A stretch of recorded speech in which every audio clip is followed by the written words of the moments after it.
supaya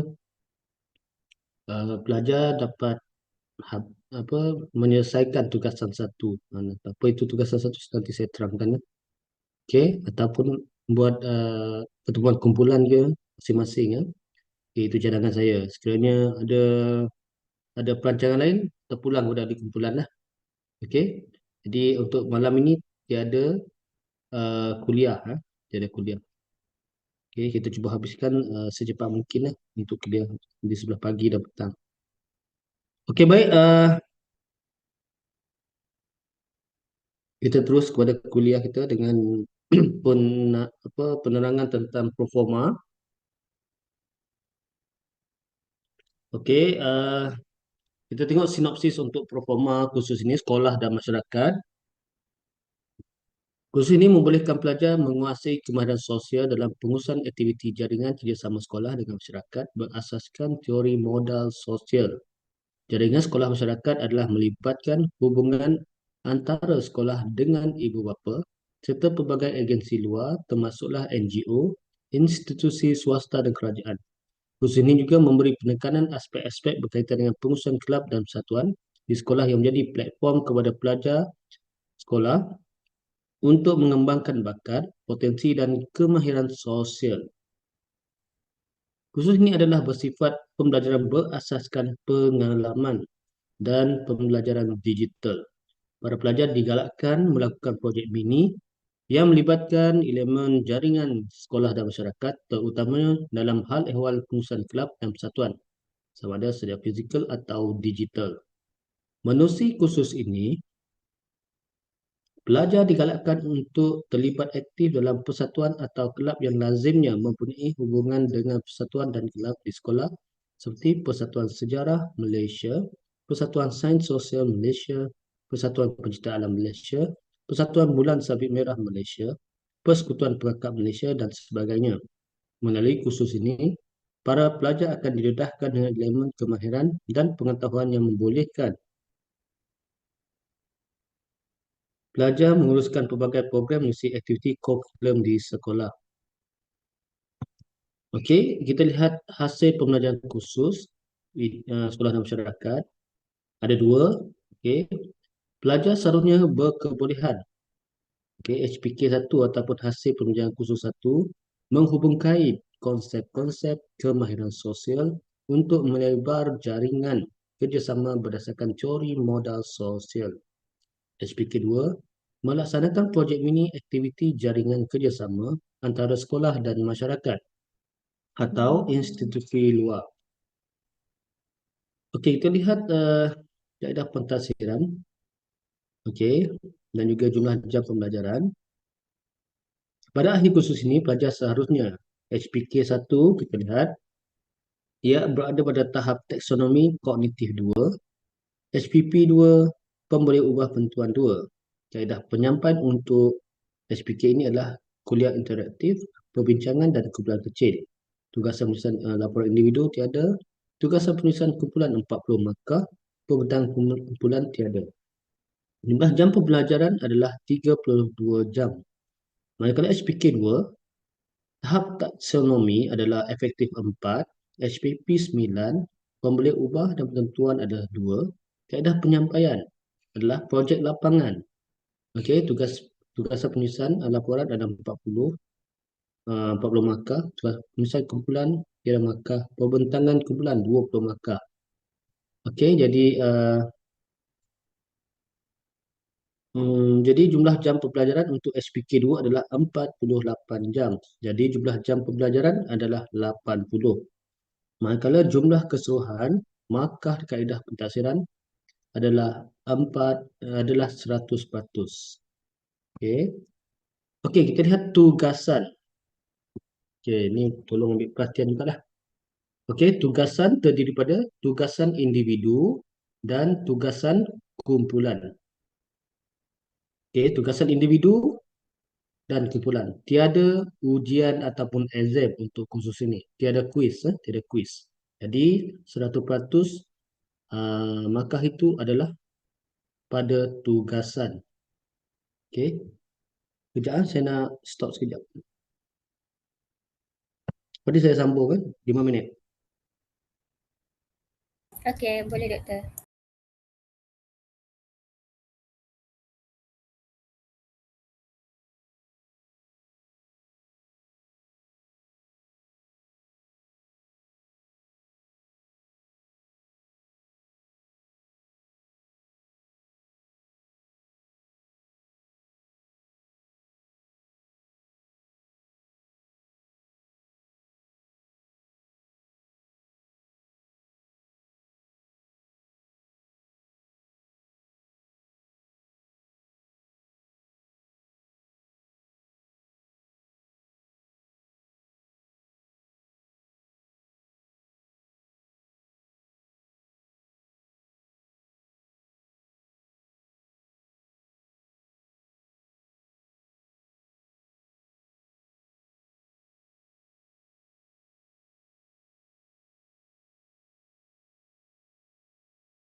Okey, baik. Kita sambung. Okey, jadi seulang lagi sekali untuk kursus ini tiada ujian ataupun kuis lah. Okey, maka 100% pada tugasan dan tugasan terdiri daripada tugasan individu dan tugasan kumpulan. Okey, okey baik. Jadi kita lihat yang paling bawah sekali, iaitu refleksi pembelajaran. Refleksi pembelajaran.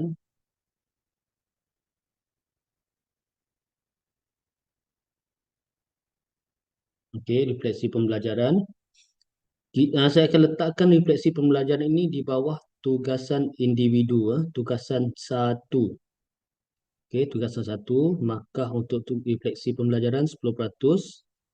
Dan tugasan dua untuk refleksi pembelajaran adalah dua, eh, tugasan dua adalah ulasan buku, iaitu sebanyak 20%.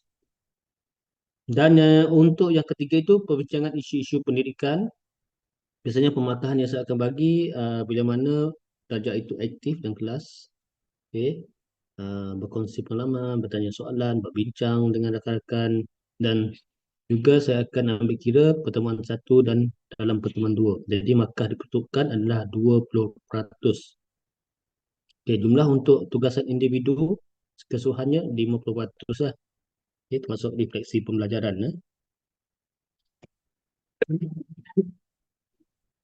Okey, baik. Okey, tentang tugasan kumpulan pula, iaitu proposal projek mini 10%, pelaksanaan projek mini 20%, pelaporan projek mini 10%, dan pembentangan projek mini 10%. Okey, bagi pembentangan nanti, pembentangan projek mini akan dijalankan pada pertemuan kedua. Jadi untuk pertemuan kedua, kita akan adakan hanya pembentangan sahaja nanti, ya. Okey. Jadi setiap ahli kumpulan untuk pembentangan ni kena membentang lah setiap ahli. Okey. Jadi dia ada markah individu yang saya akan bagi dah. Okey. Walaupun dia projek mini, tapi untuk markah tu saya tengok dari segi pembentangan individu. Okey, baik. Jadi itu adalah tugasan. Okey, saya akan terangkan lebih lanjut. Ada slide seterusnya lah. Okey. Seterusnya tentang skema untuk tugasan individu 40%. Okey. Ulasan buku inilah contohlah julat markah ulasan buku, julat markah untuk perbincangan isu-isu. Lepas tu markah untuk proposal, pelaksanaan projek mini, pelaporan projek mini, dia ada julat markah dia lah. Pembentangan ataupun kreativiti pembentangan 10%. Refleksi pembelajaran, uh, julat paling tinggi 10 hingga 8. Okey, boleh baca lah selepas ini. Dan grade untuk kursus sekolah masyarakat 80 hingga 90 grade A, 75 hingga 79 A minus, 70 hingga 74 B plus, 65 hingga 69 B, 60 hingga 64 B minus, 55 hingga 59 C plus, 50 hingga 54 C, 45 hingga 49 C minus. Okey, yang di bawah gagal ni C minus, D dan juga E. Okey, baik. Jadi kita akan terus kepada slide seterusnya untuk penerangan lebih lanjut lah tentang tugasan. Ini tentang performa. Jadi kita terus pada tugasan. Okey. Ya.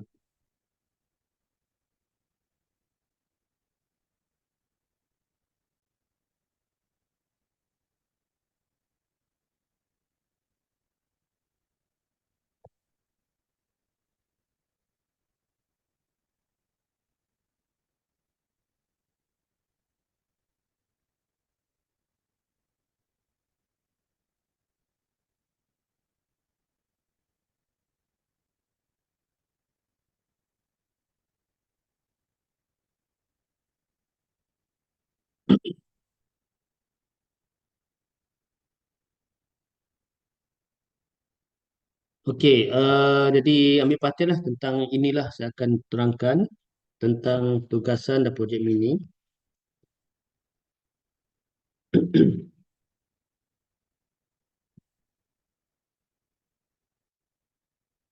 Okey,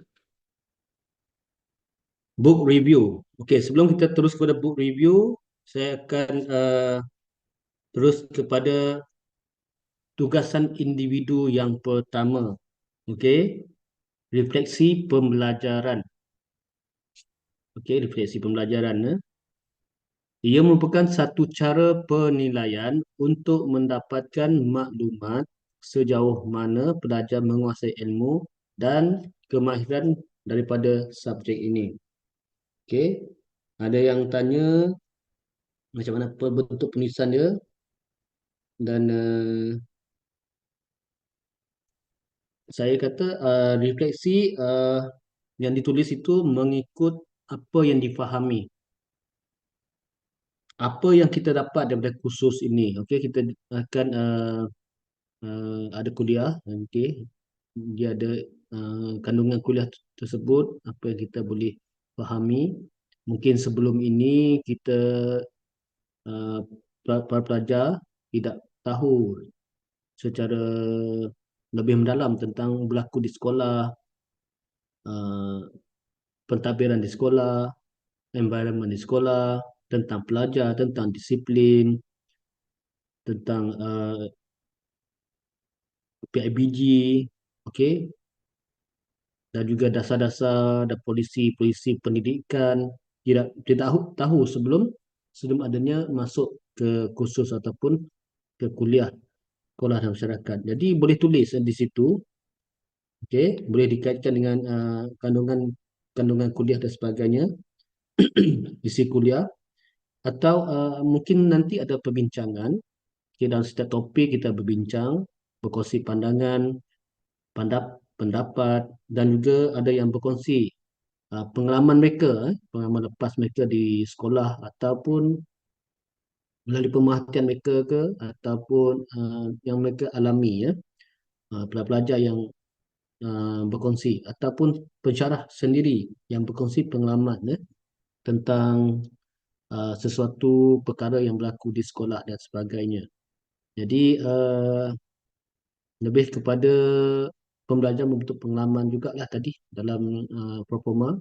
Jadi bolehlah ditulis dalam penulisan refleksi pembelajaran. Okey. Jadi kita lihat poin yang kedua, pencerah boleh meminta pelajar membuat pembentangan sama ada secara pembentangan tuntas, audit pembelajaran santai, bertulis, video ringkas dan sebagainya. Ia adalah satu bentuk menguji metakognitif, kesedaran tentang apa yang diketahui dan apa yang tidak diketahui. Okey, yang apa ni yang dimasukkan saya tadi, kita bila dah masuk kuliah ni baru kita sedar. Oh, yang ni saya dah tahu. Oh, yang ni saya tak tahu lagi. Okey, jadi tulislah. Okey, dalam refleksi tersebut. Dan saya nak minta pandangan ataupun pendapat semua. Kita nak membentang ke? Bentang ke nak hantar bertulis saja untuk refleksi pembelajaran? Bertulis. Bertulis. Saya bertulis saja. Bertulis saja. Bertulis. Okey, jadi kita setuju. Ada tak setuju ke untuk nak bentang juga ke seorang-seorang?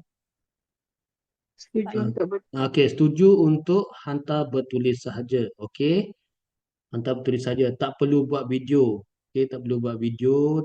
Tak perlu nak audit pembelajaran. Kita hantar bertulis.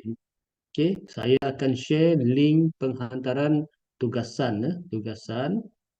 Di mana platform saya guna adalah Google Drive lah. Okey, saya akan share di dalam link tersebut dekat Telegram untuk grup Telegram Sekolah Masyarakat untuk set ini. Okey. Okey, baik, refleksi. Okey, untuk penghantar refleksi, tempoh untuk penulisan refleksi dan submit hantar adalah 1 hari. Bermaksud last ataupun masa terakhir untuk hantar adalah sebelum pukul 12 tengah malam esok. Okey, esok 22 hari bulan. Okey, tempoh berapa? 1 hari. Berapa muka surat? Okey, berapa muka surat? Untuk refleksi minimum 3 muka surat, Okey, minimum 3 muka surat, maksimum 6 muka surat. Okey, minimum 3 halaman, maksimum 6 halaman. Okey, nanti saya akan cuba tunjukkanlah contoh penulisan lah. Okey, ini tentang tugasan satu. Refleksi ini tugasan satu individu. Okey, seterusnya kita pergi kepada tugasan dua individu. Yang ke atas balik. Okey, ini tugasan dua untuk tugasan individu, iaitu ulasan buku lah. Okey, ulasan buku. Markah diperuntukkan tadi dalam proforma 20% ulasan buku. Jadi pilih satu buku yang berkaitan dengan subjek ini sebagai contoh buku School of Society by Fernberg and Saltis, Membangun Negara Madani oleh Anwar Ibrahim, dan para pensyarah bebas memberi pelajar buku yang sesuai. Okey, bagi saya tak pasti pensyarah lain lah. Okey, bagi saya tak terikat sangat dengan buku School of Society ataupun uh, Student and Society, dan yang terlalu apa kita panggil terlalu narrow ataupun uh, nak cari buku tu agak sukar. Jadi saya biasanya akan buka lah. Okey, biasanya buku yang saya minta berkaitan dengan pendidikan, secara umum pun boleh. Okey, secara umum boleh nak ambil buku psikologi ke, kurikulum ke, buku tentang kemiskinan dan kemiskinan dan pendidikan ke, berkaitan dengan kurikulum, pengurusan kurikulum di sekolah ke, tentang tentang kesihatan pelajar ke dan sebagainya. Jadi apapun, tunjukkan dulu buku itu pada saya melalui Telegram. Ada yang kontak saya melalui uh, WhatsApp. Saya kata guna Telegram. Jadi kena kontak melalui Telegram lah. Okey. Awak terus kepada saya, awak tunjukkan buku tersebut, muka depan, muka belakang, dan juga sinopsis. Okey. Okey. Jadi biasanya saya akan, okey, buku ini boleh untuk dibaca dan boleh buat ulasan teruslah. Biasanya saya komen macam tu, atau biasanya saya kata cari buku lain sebab buku ni dah ada orang pilih ataupun pelajar lain dah pilih. Jadi biasanya saya akan respon macam tu. Jadi apapun kita tunjuk dulu untuk saya memberi kebenaran untuk terus membaca dan buat ulasan buku. Okey, bagi buku yang dipilih, okey, buku yang dipilih adalah buku dalam bahasa Melayu dan juga dalam bahasa Inggeris. Okey, dan juga bentuk ulasan buku bahasanya dalam bahasa Melayu dan juga dalam bahasa Inggeris. Ini untuk ulasan buku. Okey, ini untuk ulasan buku. Ada yang kata kalau kita buat kalau kami buat refleksi pembelajaran bahasa Inggeris, saya kata tak perlu, kena buat bahasa Melayu, itu ulasan. Ini book review, ikut buku awak. Kalau awak buat pilih buku bahasa Inggeris, awak boleh ulasan tu boleh dalam, ataupun book review tu boleh dalam bahasa Inggeris. Okey, sekiranya kamu pilih buku bahasa Inggeris tapi ulasan dalam bahasa Melayu pun boleh. Tak ada masalah. Cuma saya nak bagi uh, kemudahan sikit lah. Okey. Tak perlulah translate ke apa kan, ambil masa juga. Jadi terus ulasan buku dalam bahasa Inggeris je kalau dalam bahasa Inggeris. Tapi terpulang lah. Okey, tapi yang penting dua bahasa itu saja. Okey, ulasan buku ini untuk minggu pertama. Okey, minggu ini dalam seminggu ini bolehlah cari buku. Okey, buku dalam bentuk buku yang buku sebenar, ataupun nak beli buku ke, nak pergi library ke sebagainya, boleh. Okey, ataupun buku dalam bentuk e-book. Okey, bentuk e-book ataupun buku bentuk online dan sebagainya, boleh, tak ada masalah. Tapi apapun kena tunjuk pada saya dulu lah.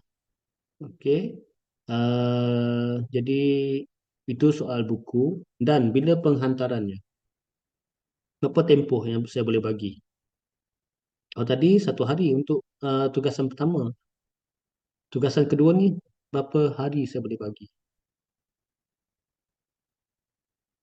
Kita nego. Berapa hari? Come on.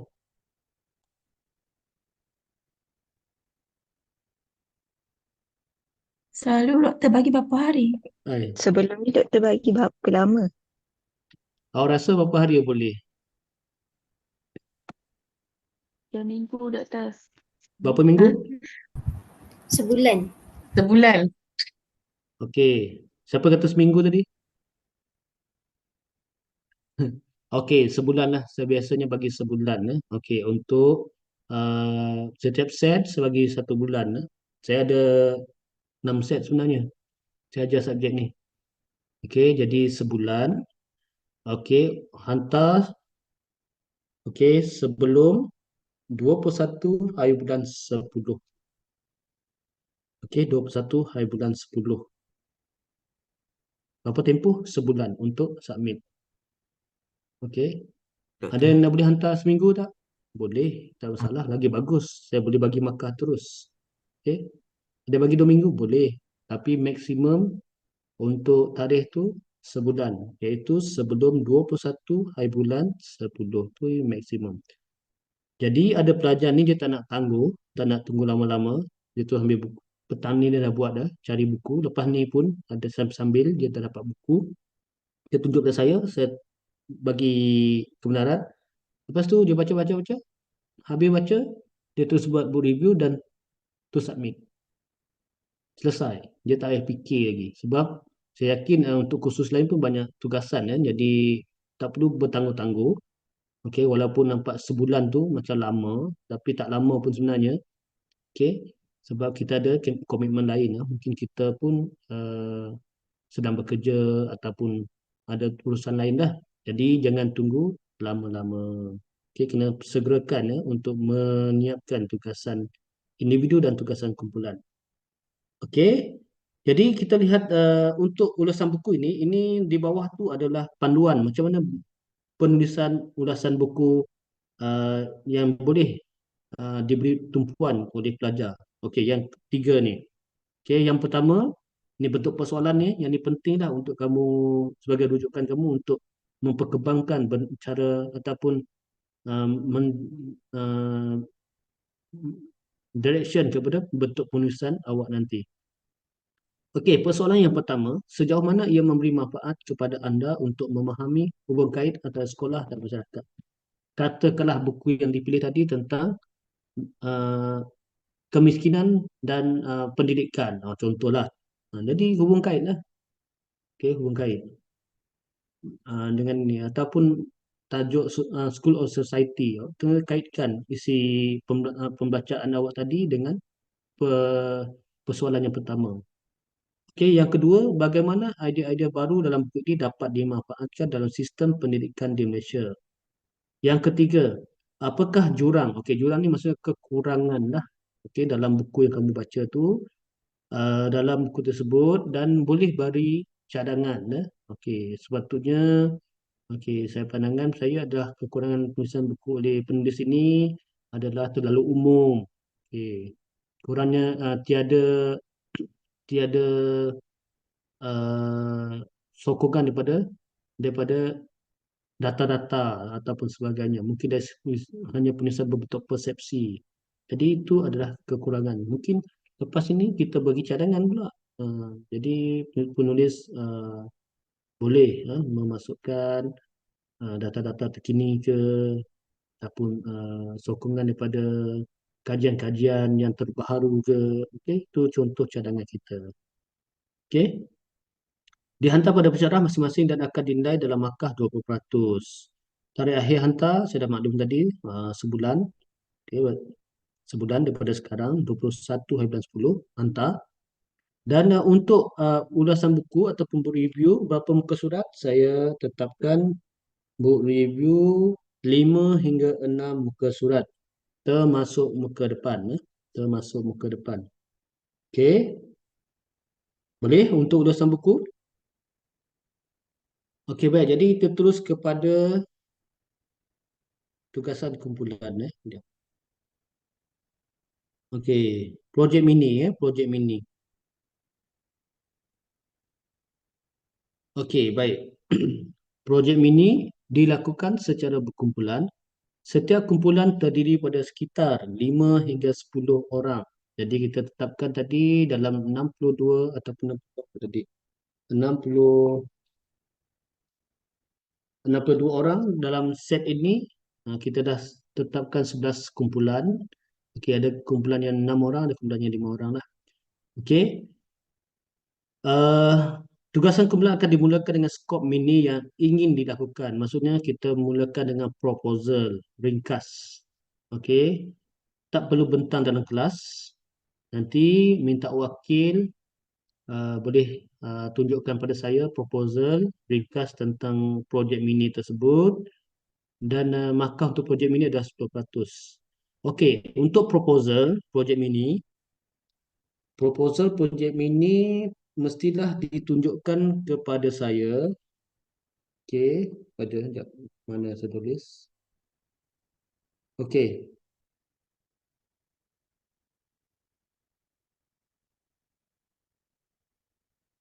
Okey, 2 hingga 3 minggu. Okey, proposal boleh tunjuk pada saya 2 hingga 3 minggu. Kalau dalam minggu ni nak tunjuk pun boleh.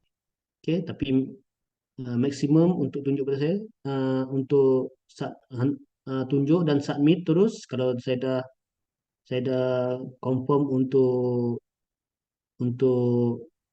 endorse ataupun saya membenarkan ataupun menuluskan proposal tersebut, boleh submit lah.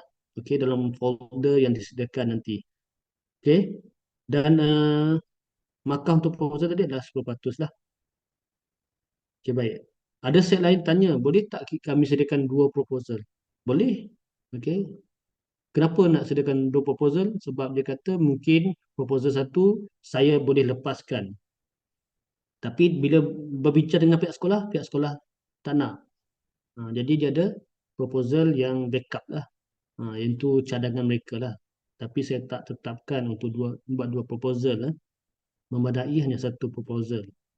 Okey, antara tugasan yang boleh dilakukan dalam projek mini ini, temu bual dengan guru sekolah dan lepasan pelajar sekolah, mungkin boleh ambil lepasan SPM. Berkaitan dengan sejauh mana pembelajaran di sekolah memberi ilmu, pengetahuan dan kemahiran yang sesuai untuk kehidupan dalam masyarakat. Oh, saya terlupa. Untuk proposal, berapa muka surat? Saya tetapkan proposal 2 hingga 3 muka surat. Okey, proposal 2 hingga 3 muka surat.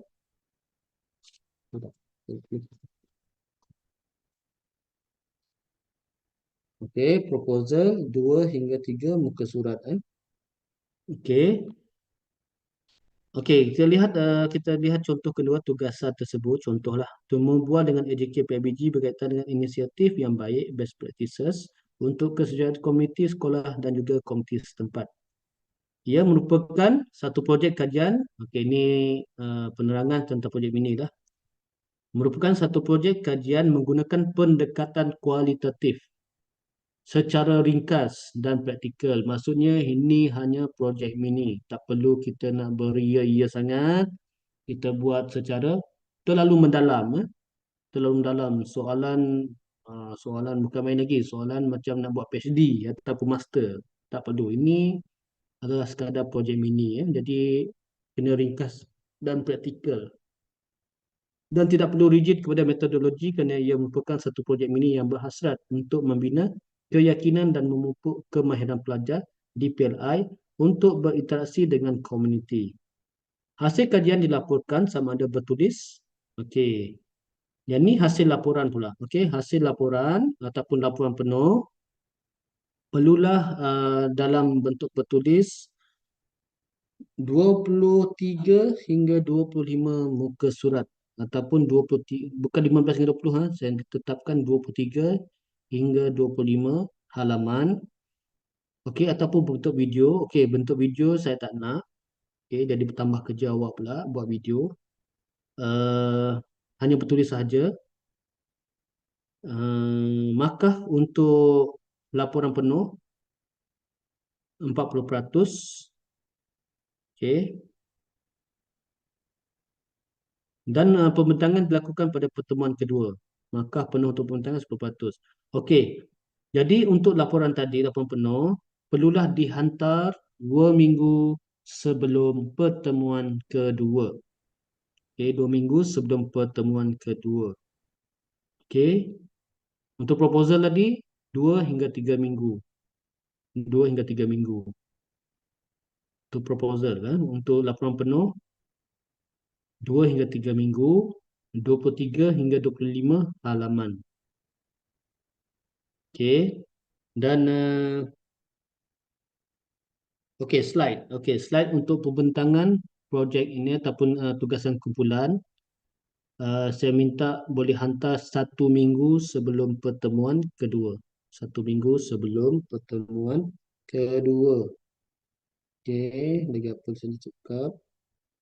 Okey, tentang proposal tadi boleh tunjuk awal lah, tunjuk awal, tak semestinya tunggu 3 minggu. Dan saya biasanya saya baca, saya bagi feedback, apa pun yang diperbaiki, apa perlu dibuang, apa perlu ditambah, ataupun saya rasa proposal tu dah kira mengikut uh, sepatutnya adalah dalam proposal, saya akan lepaskan je lah.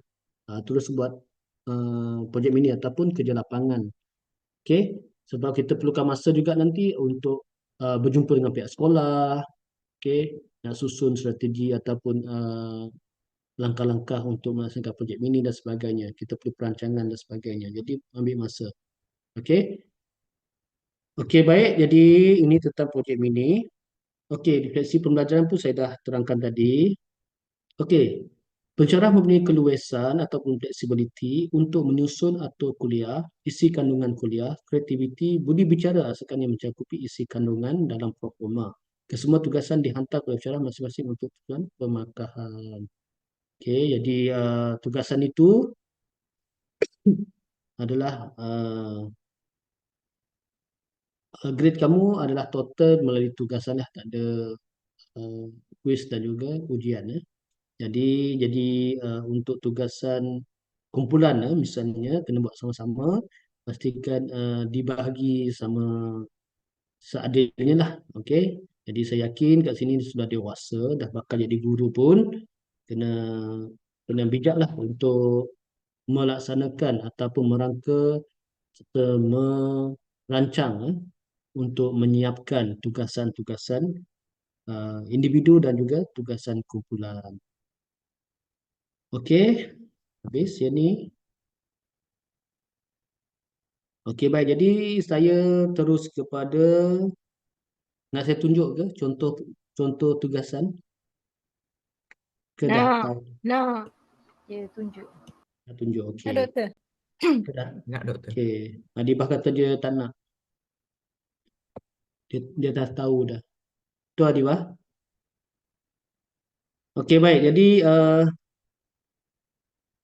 okey, baik. Saya nak tunjuk contoh tugasan daripada kohort yang lepas lah. Yang ni saya rasa kohort. Doktor, Ya, baik. doktor Kenapa? ada yang minta untuk rekod kelas, boleh? Tak boleh. Tak perlu. Okey? Awak tengok je. Saya share. Okey.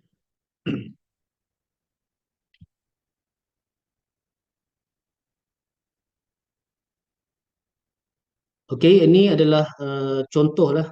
Okey, link yang saya akan bagi dalam grup Telegram nanti. Yang jadi paparan je lah.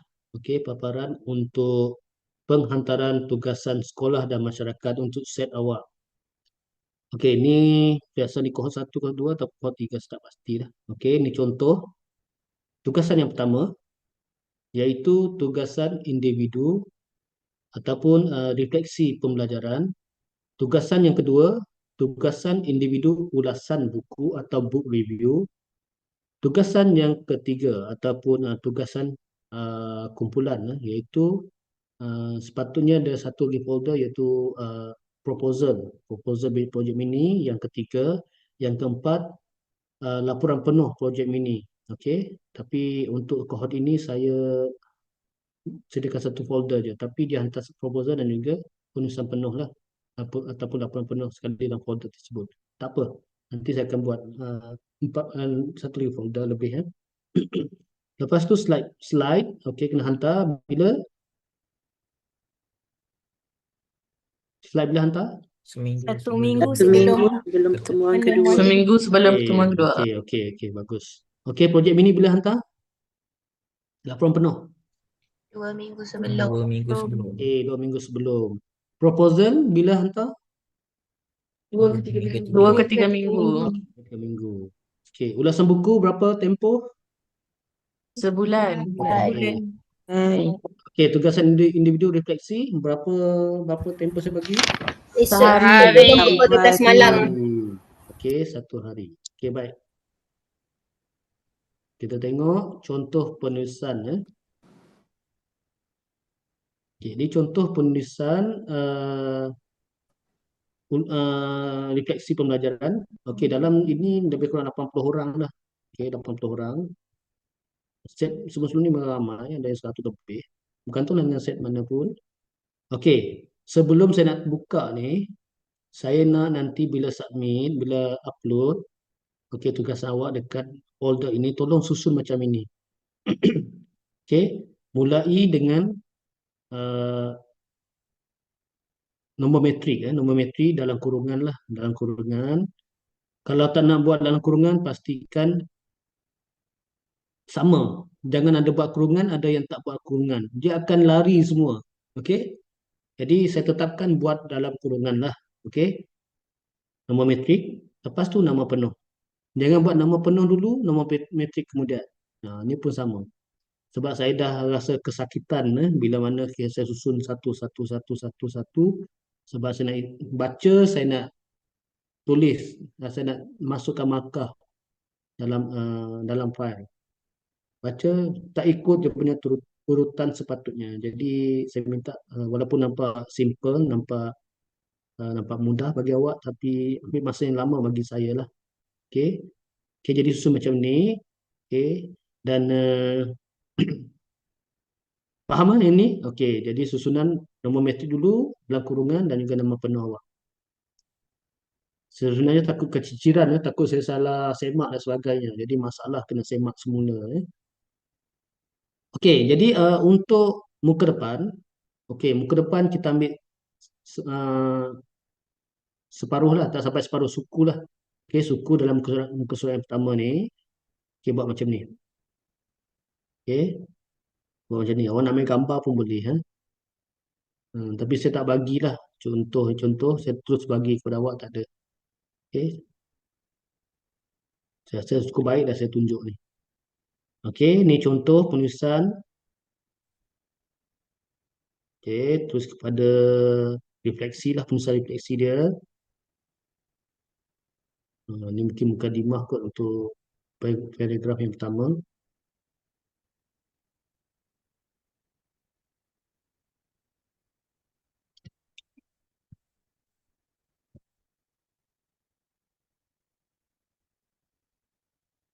Okey, macam mana dia nak menghuraikan perkara-perkara ini? Okey, sebenarnya apa yang dihuraikan ni adalah dia kaitkan dengan kuliah tentang PIBG, tentang pasal pendidikan negara, ada kuliah nanti. Bolehlah kait dengan pengalaman awak dan sebagainya. Apa yang awak faham, apa yang awak dapat daripada kuliah ini, melalui tajuk ini dan sebagainya. Mungkin ada isu-isu semasa yang kita bincang, boleh kaitkan dengan penyampaian kuliah.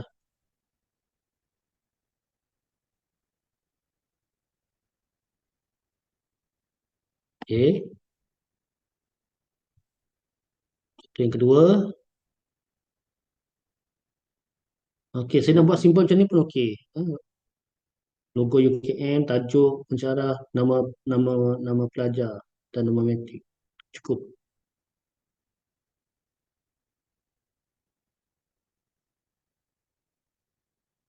Okey, yang ni sepatutnya gaya penulisan ialah saya menggunakan perkataan saya yakin. Saya berpendapat. Saya dapati. Okey, dia guna kata ganti diri pertama lah.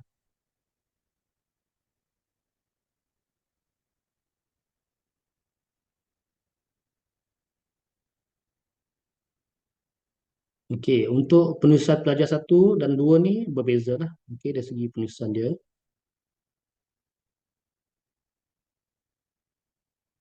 Walaupun mungkin konten yang sama, dia olahan ayat dan sebagainya berbeza. Macam mana dia nak extend idea untuk membuat refleksi ini berbeza.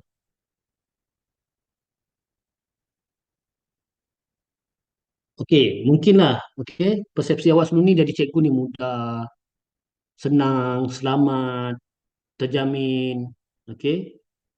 Tapi bila mana kamu dah masuk kuliah nanti, oh lama, banyak juga kena kena tahu, berisiko jugalah cikgu ni. Okey, kita bawa pelajar, pelajar cedera, kita boleh disaman ataupun kita marah pelajar. Mungkin kita tak sengaja, okey, kita marah di depan-depan orang ramai. Kalau ibu bapa datang sekolah, ambil tindakan saman dan sebagainya. Terus lepas tu tugasan bukan tugasan mengajar je, okey. Tugasan kiki kita ada tugasan lain, sampingan. Dia sebagai guru pengiring lah, guru penasihat lah, jadi tukang kebun lah, uh, macam-macam,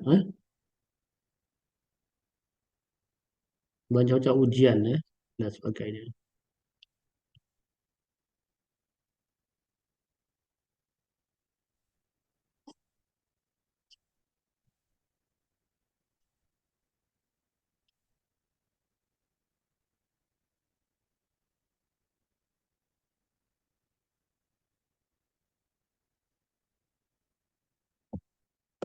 Okey, last saya tunjuk yang ketiga.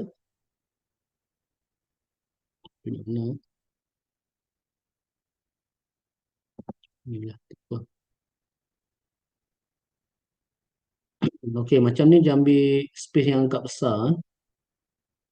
Okey, kalau boleh rapatkan sikit macam Izzat buat tadi. Okey, kena rapatkan sikit untuk muka surat halaman 1. Kena rapat sikit. Okey, ni cara penulisan dia lain pula. Mungkin pengalamannya berbeza kan. Dia dah biasa di sekolah dan sebagainya. Dia lain pula cara penulisan dia.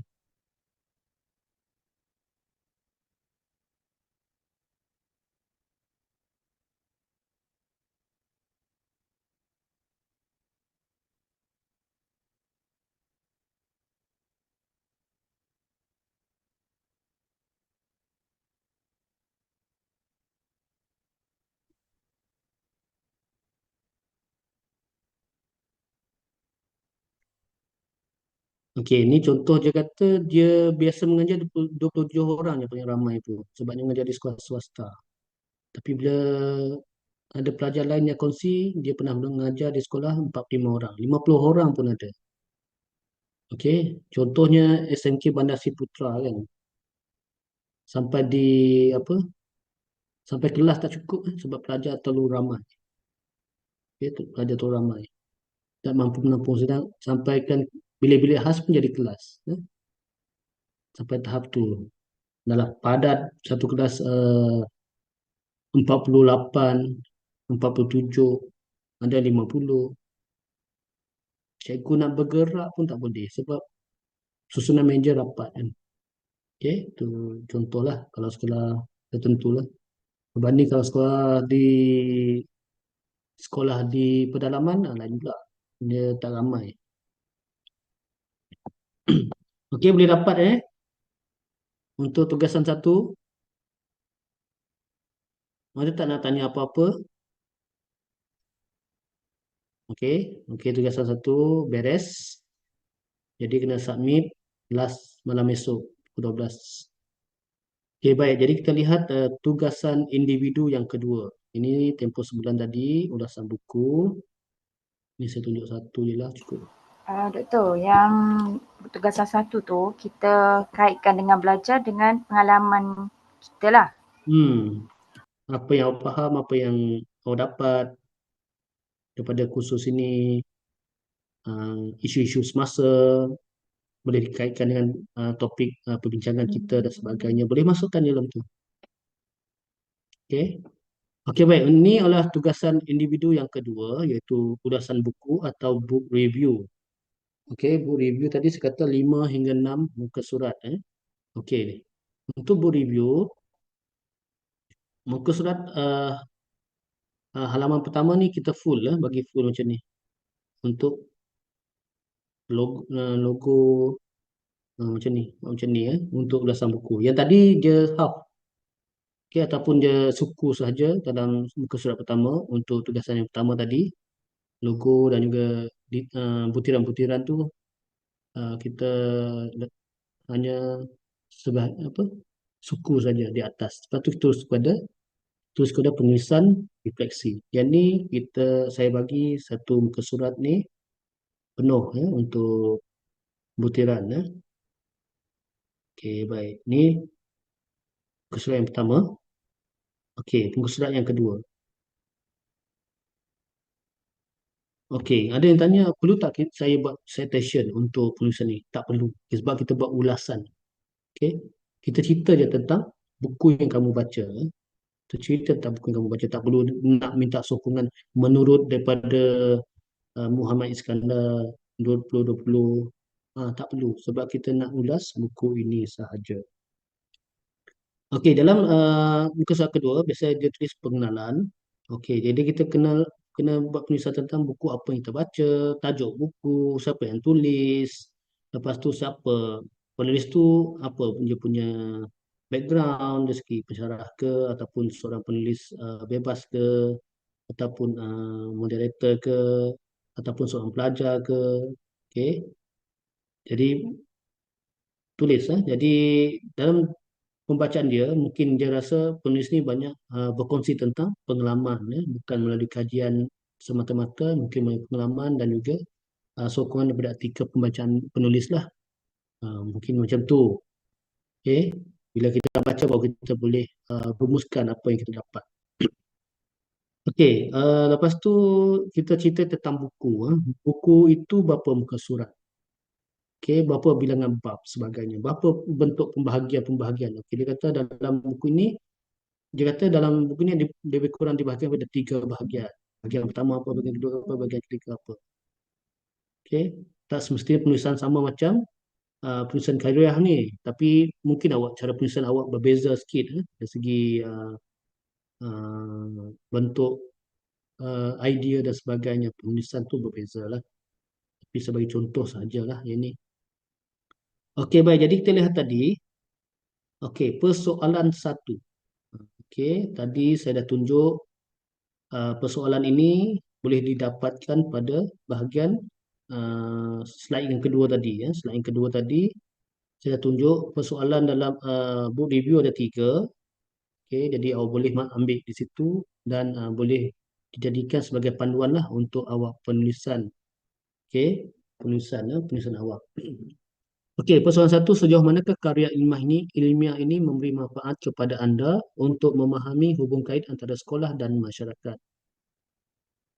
Okey, jadi ini adalah penulisan ni lah. Buku ini memberi manfaat, bla bla bla bla. Boleh baca lah.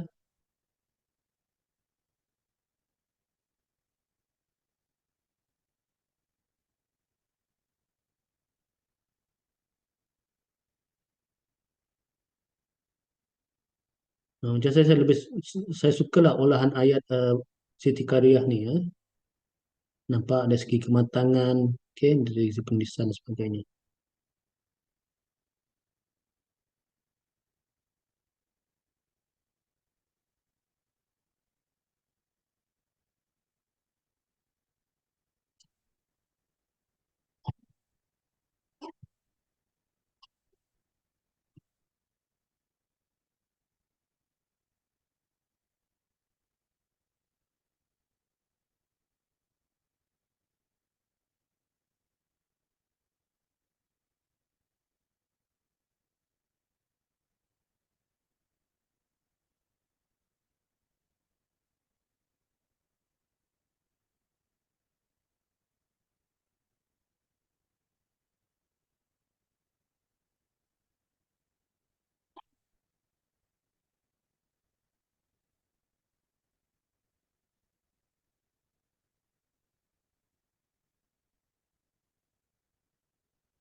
Okey, ini persoalan pertama tadi.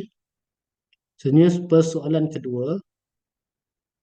Okey, persoalan kedua, bagaimana idea-idea baru dalam buku ini dapat dimanfaatkan dalam sistem pendidikan. Okey, dalam tulisan buku yang kamu pilih mesti ada idea ataupun idea daripada penulis lah. Jadi kita kaitkan dengan apa yang idea tersebut boleh dimanfaatkan dalam sistem pendidikan Malaysia. Okey, baik. Antara idea oleh penulis kat sini adalah sikap turun padang. Okey, sikap turun padang tu idea penulis lah dalam buku tersebut. Merujuk kepada keupayaan guru menanggalkan selimut kelas, kuasa dan status lalu mendampingi ibu bapa untuk membantu mereka dalam hal berkaitan dengan pendidikan anak. Sikap turun padang ini merupakan satu hasil daripada keterbukaan minda guru. Seorang guru boleh mengamalkan sikap turun padang dalam pelbagai aspek. Sebagai contoh, guru boleh mengadakan lawatan atau kunjungan ke rumah murid yang bermasalah dalam pendidikan atau masalah disiplin. Okey, selain daripada itu, guru juga boleh menelefon ibu bapa murid mendapatkan maklumat dan memberi maklumat atau memberi maklumat, nasihat dan pandangan berkaitan dengan perkembangan pendidikan dan permasalahan murid. Okey, idea seterusnya apa lagi? Okey, idea seterusnya mengadakan jaringan kerjasama dengan badan kerajaan ataupun badan bukan kerajaan, non-government organisation, NGO. Ini antara lain adalah pameran kerjaya, ceramah, seminar, kecemerlangan dan sebagainya. Itu idea yang kedua. Idea baru yang lain apa lagi? Menubuhkan jawatankuasa ad hoc. Apa tujuannya? Adalah untuk meraih sokongan dan kerjasama daripada ibu bapa, masyarakat dan masyarakat dalam menjalankan suatu aktiviti ingin dijalankan. Okey, dapat memberi peluang kepada ibu bapa dan masyarakat bekerjasama dengan pihak sekolah. Okey, itu idea yang ketiga lah.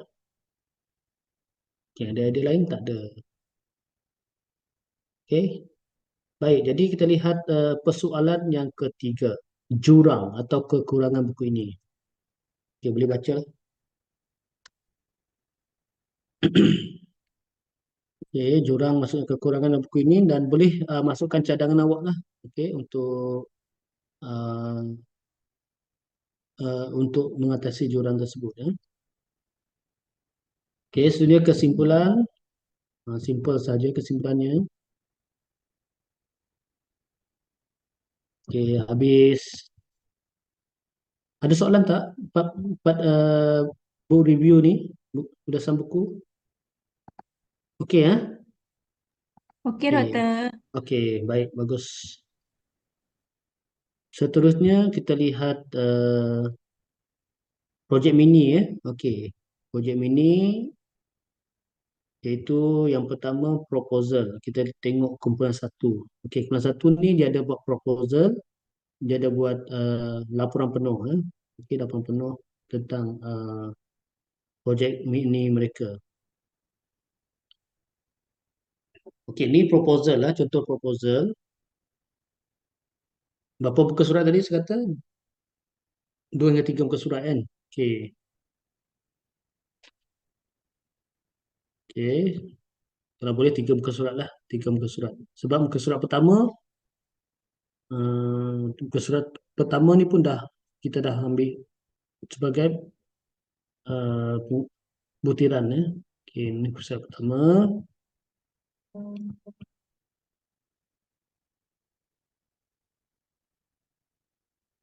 Okey, untuk proposal 3 muka surat lah sesuai Kalau 2 macam tak cukup. Okey, muka surat kedua simple je, tak perlu tulis panjang-panjang, menjela-jela. Dia bukan laporan, ni proposal. Kalau laporan mesti kita buat huraian dan sebagainya. Okey, kita buat jadi 1/0 tajuk. Apa tajuknya? Penyertaan masalah, objektif. Ini biasalah dalam proposal kita buat. Persoalan kajian. Okey, yang penting tunjuk dulu pada saya akan bagi feedback lah. Macam grup ni dia akan tunjuk banyak kali sebenarnya. Dia ubah-ubah. Itu buat lain, lepas tu saya suruh ubah sikit. Okey. Lepas tu bagian persoalan apa bentuk soalan temu duga pun terlalu mendalam sangat. Jadi minta dia ubah. Okey, sebab soalan temu bual soalan temu duga pula. Okey, persoalan kajian, soalan temu bual, tengok soalan temu bual kepala belajar simple je. Okey, simple, tak perlu nak kata tahu tak kandungan rokok tu ada yang berbahaya. Awak tahu dia boleh terangkan. Kita tanya pelajar pun terpinga-pinga kan. Okey. Okey, temu bual kepada warga sekolah dan PIBG. Okey, bentuk soalan pun berbeza lah dengan pelajar tadi tu. Arah soalan pun lebih berbeza lah. Mungkin arah lebih sederhana. Kalau temu bual pelajar arah rendah. Okey, lebih mudah mereka jawab dan sebagainya. Okey, warga sekolah PIBG. Seterusnya temu bual kepada warga klinik. Soalan pun lebih, jawapannya lebih spesifik, lebih mendalam lah sebenarnya. Kalau warga klinik sebab doktor yang diinterview tu mungkin doktor yang pakar dalam bidang tersebut. Dia boleh bagi info-info yang banyak dan sebagainya. Okey, seterusnya 60.0 metodologi. Okey. Ataupun kaedah kajian digunakan, iaitu pemerhatian, temu bual dan perkongsian kumpulan. Okey, latar belakang sekolah 7.0. Lepas tu dia masukkan poster sekali. Okey. Jadi berapa muka surat? 3 muka surat. Ada soalan tak?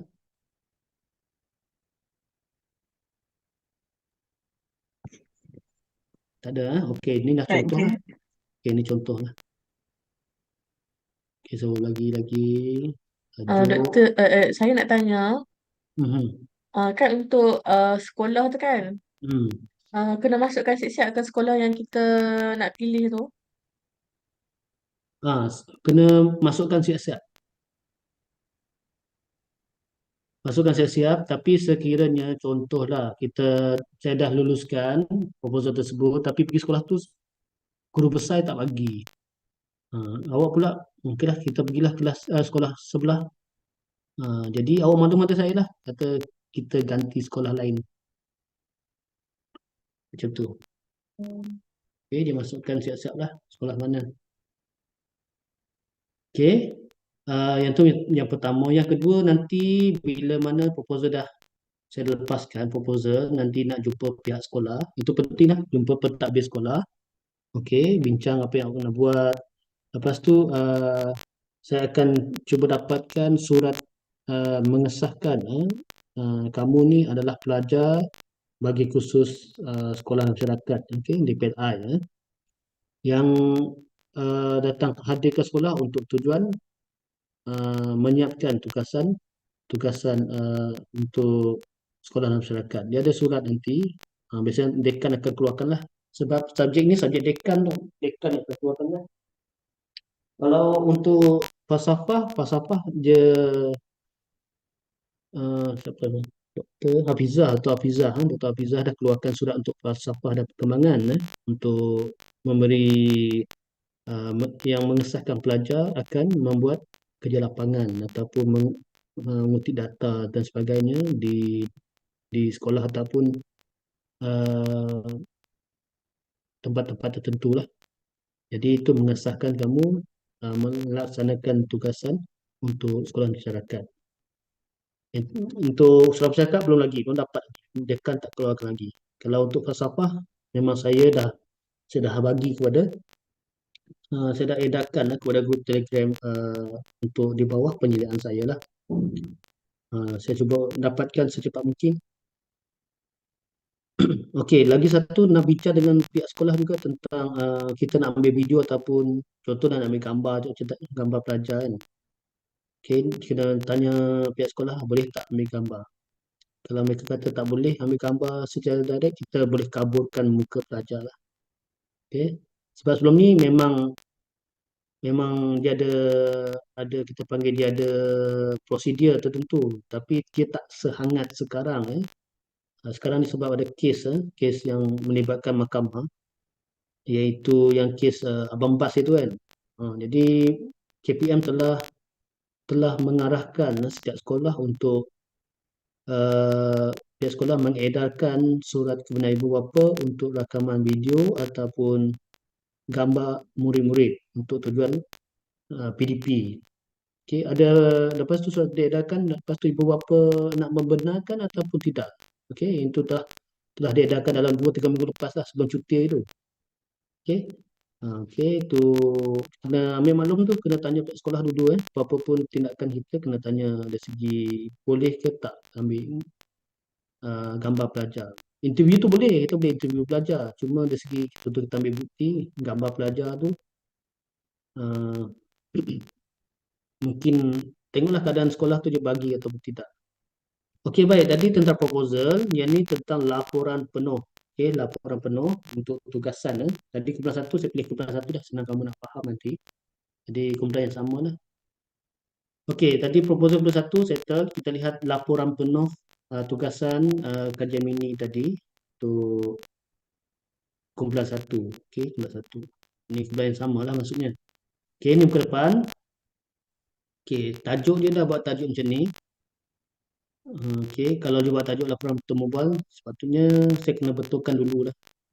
Sepatutnya projek mini lah, projek mini.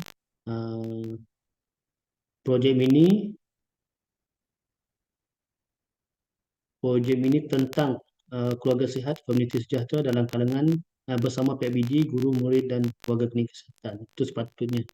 Okey, saya tak sempat nak betulkan pelajar pada masa itu. Tajuk saja, yang lain semua okey. Okey. Baik. Ini muka surat pertama. Yang ni untuk laporan penuh 23 hingga 25 muka surat. Nanti awak lihatlah. Penulisan ini hanya 20 muka surat saja. Termasuk muka depan. Dan 5 lagi dia bagi gambar. Okey, lampiran. Okey, jadi muka surat kedua isi kandungan. Isi kandungan.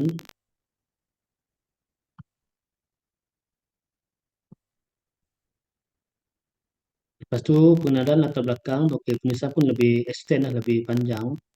Okey, penyataan masalah, objektif. Ini sama dengan proposal tadi, cuma penulisan bentuk dia beza sikit lah. Dia lebih panjang sikit. Persoalan kajian, kepentingan kajian. Okey, tadi dalam proposal tak ada kepentingan kajian, tapi dia dah masukkan dalam kepentingan kajian ini ya. Okey, jika sebelum ini dalam proposal dia hanya melibatkan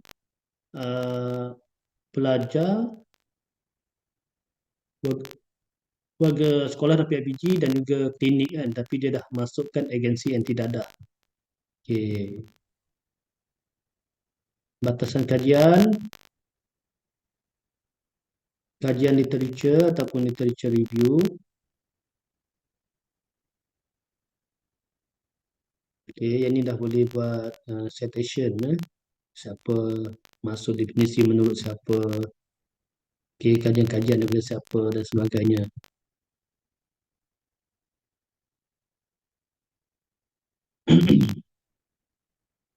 Okey, ini kesan rokok dadah.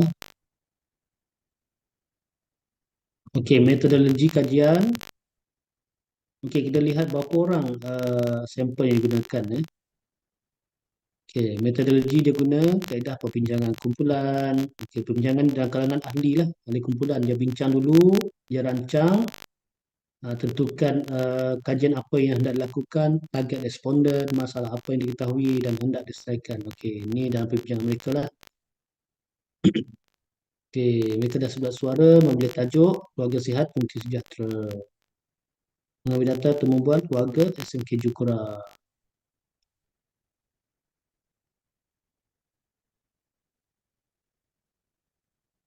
Okey, pendidikan perpustakaan.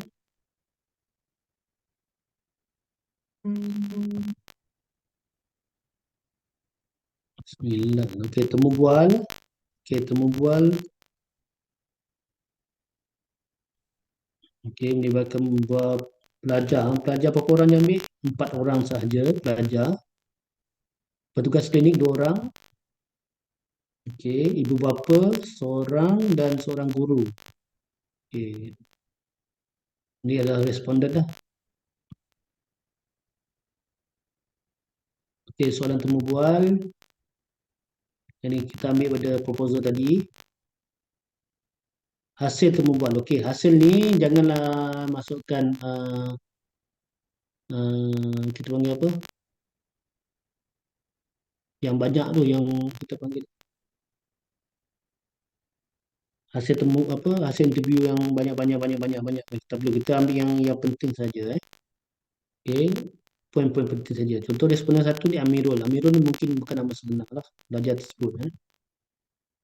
Okey, responden yang kedua Daniel, ketiga Pak Dennis. Ini adalah pelajar lah, murid sekolah.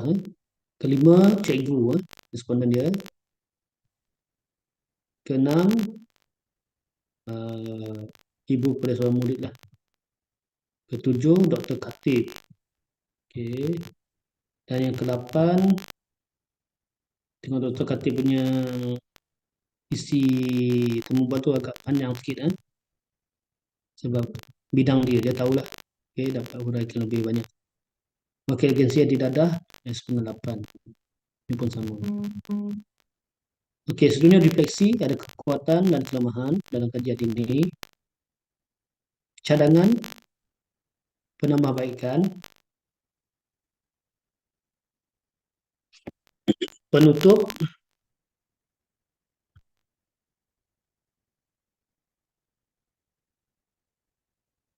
okey, penutup ni biasanya dia wrap up lah. Okey, penutup.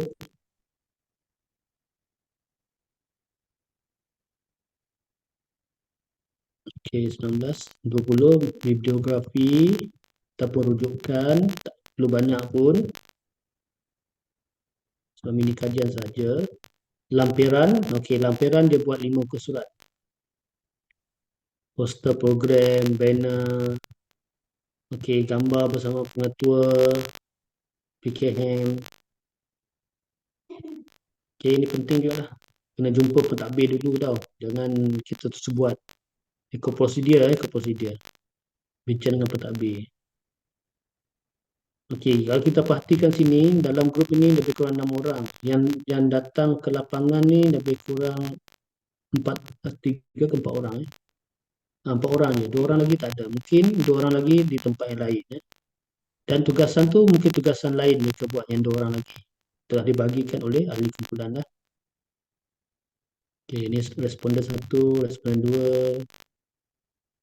Okey, apapun ambil gambar pelajar ni minta kebenaran pihak sekolah dulu. Kena bincang dengan pihak sekolah.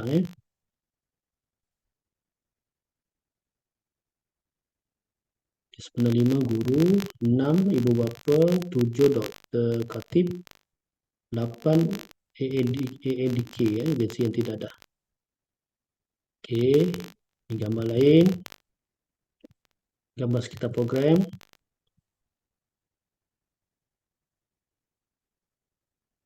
Okey.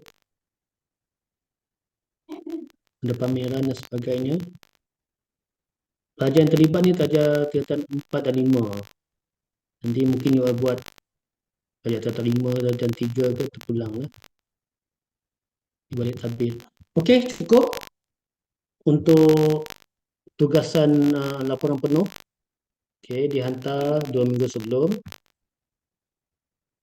pertemuan kedua. Okey, yang terakhir slide pepetangan. Okey, kalau orang tanya berapa slide, saya kata terpulang berapa lah. Cuma masa diperuntukkan setiap kumpulan 30 minit. Jadi kena tahulah macam mana nak susun slide dan berapa jumlah slide sebagainya. Ada 30 minit diperuntukkan lah. Okey, ada yang buat 25, ada yang buat 30, ada yang buat 22. Terpulang grup masing-masing. Okey, untuk penghantaran ni kena labelkan kumpulan 1, kumpulan 2, kumpulan 3 macam tu. Okey. Jadi dia akan susun dengan baik lah.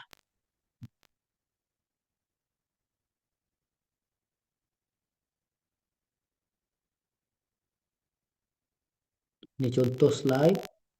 Ini kumpulan lain lah.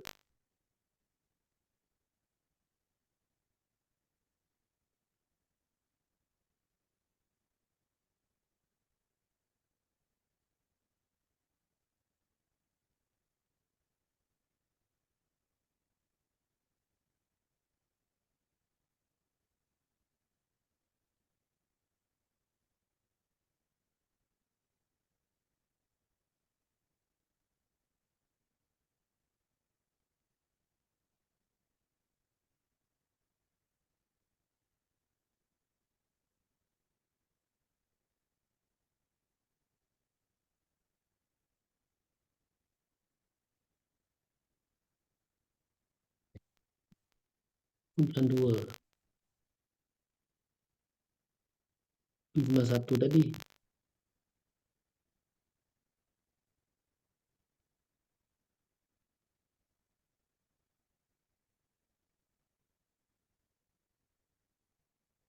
Ini banyak pula slide 38 dia buat. Itu banyak gambar kot.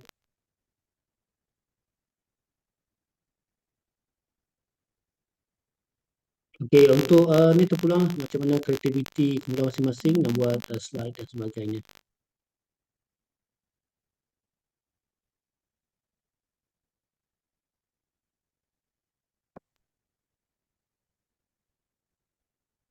Mana PBG.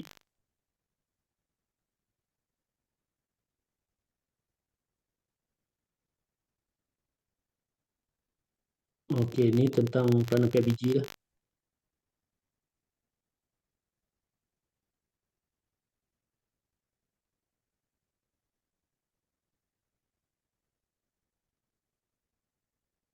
Okey, sekolah dia ada banyak sekolah dia buat grup ni. Ada 6 sekolah. Mungkin dia ambil responden lah daripada 6 sekolah ni.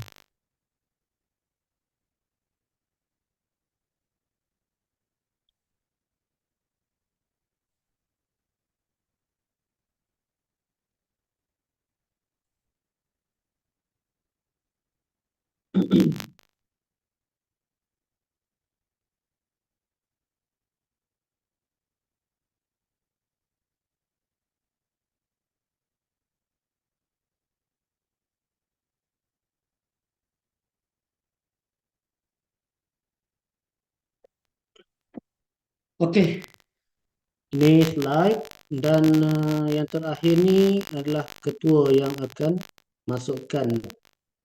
Okey, ini ketua yang akan masukkan lah. Itu terpanggil dapat undian untuk giliran pembintangan ni. Ini contohlah. Ketua akan masukkan dalam folder lah nanti. Upload ketua. Okey, 3 sampai. Okey, baik. Jadi selesai untuk penerangkan tentang tugasan. Okey. Jadi kita akan teruskan kepada okey setakat ni okey tak? Okey kan? Okey. Saya pun dah tunjuk juga untuk assignment. Okey. Baik. Jadi kita terus pada kuliah kita.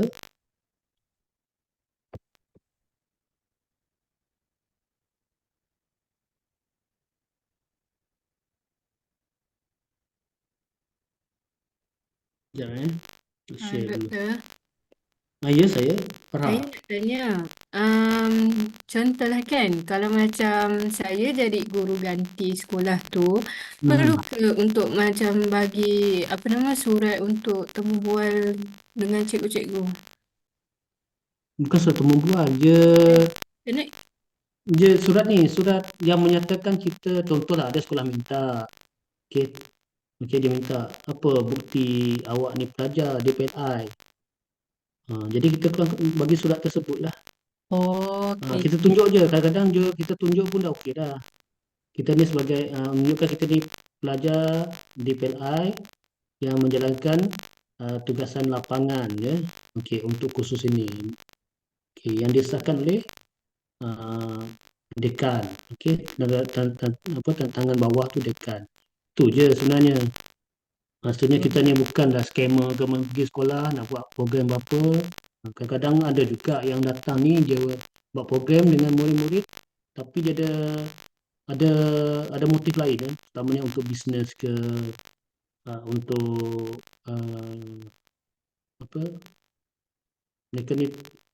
mereka di bawah agensi lain ke swasta ke sebagainya. Okay, mereka akan jumpa pentadbir dululah. Okay, biasanya pentadbir sekolah dia akan minta awak daripada dari mana, awak kata mungkin student dan sebagainya, student UKM, kami nak buat program ini. Kita tunjuklah proposal kita. Lepas tunjuk proposal, mestilah dia minta bukti awak ni student ni apa. Dia tak cukup kita bagi kita cakap je mesti ada bukti kan. Kita tunjuklah surat tu. Okey, surat tak dapat lagi, nanti saya share lah. Kalau dapat saya akan share secepat mungkin lah. Okey, baik. Kiranya waktu kita nak bagi surat tu kita kena hantar, kita kena tunjukkan jugalah kat sekolah proposal kita tu. Boleh kita tunjukkan proposal sebab dia mesti sekolah nak tahu kita nak buat program apa. Berapa orang pelajar tingkatan berapa. Mungkin dia kata tak sesuai lah pelajar tingkatan 5 sebab nak exam. Kita ubahlah, mungkin kita target tingkatan 3 saja atau tingkatan 4 ataupun pelajar sesi petang ke tingkatan 1, 2 ke. Biasanya kalau kita buat program melibatkan pelajar, sekolah suka je. Okey, sekolah okey je. Okey, kecuali dia tak benarkan pelajar-pelajar tertentu lah. Mungkin sesi pagi tengah exam, dalam seminggu 2 minggu lagi nak exam, dia tak nak ganggu lah. Jadi cikgu cadangkan mungkin kamu boleh buat program dengan pelajar tingkatan 1, 2. Sebab tu kita kena berbincang dengan pihak sekolah. Oh, okey, faham. Dia tak kisahkan sekolah rendah atau sekolah menengah. Tak kisah sekolah rendah ke, sekolah menengah ke, sekolah swasta ke, sekolah kerajaan ke, terpulang. Okey, baik. Terima kasih, Okey. Doktor. Okey, baik. Saya harap cari tajuk yang memudahkan awak pun okey lah. Tentang PIBG tadi kan, mudah. PIBG senang je PIBG sebenarnya. PIBG cuma kalau ke sekolah kita nak kontak PIBG ni, kita jumpa pengetua. Lepas tu kita akan berurusan dengan SU PIBG. SU PIBG ni biasanya adalah SU biasanya di kalangan guru lah. Okey. Lepas tu dia jadilah minta jadi dengan ibu bapa AJK PIBG untuk interview dan sebagainya. Okey. Itu melibatkan PIBG lah, melibatkan pelajar ni. Kadang-kadang kita ikut jadual sekolah, kita ikut jadual sekolah. Ada sekolah tu exam, ada sekolah tu ada program lain. Kadang kita dah deal lah dengan pihak sekolah, program kita dalam sekolah dah ada program pula secara ad hoc kan. Jadi kita akur lah, jangan kita marah pula kan. Tak boleh lah kata kita kat sekolah tu, tak boleh lah saya dah chop tarikh ni, tak boleh lah ambil tarikh saya. Hebat kita kan. Tak boleh macam tu. Kita kena akur, kita ikut jadual sekolah lah. Kita deal dengan baik, sebab kita akan bawa nama baik UKM dan sebagainya. Itulah maksud saya, kena bincang lah apapun dengan sekolah. Okey, baik. Jadi kita terus kepada sesi yang pertama.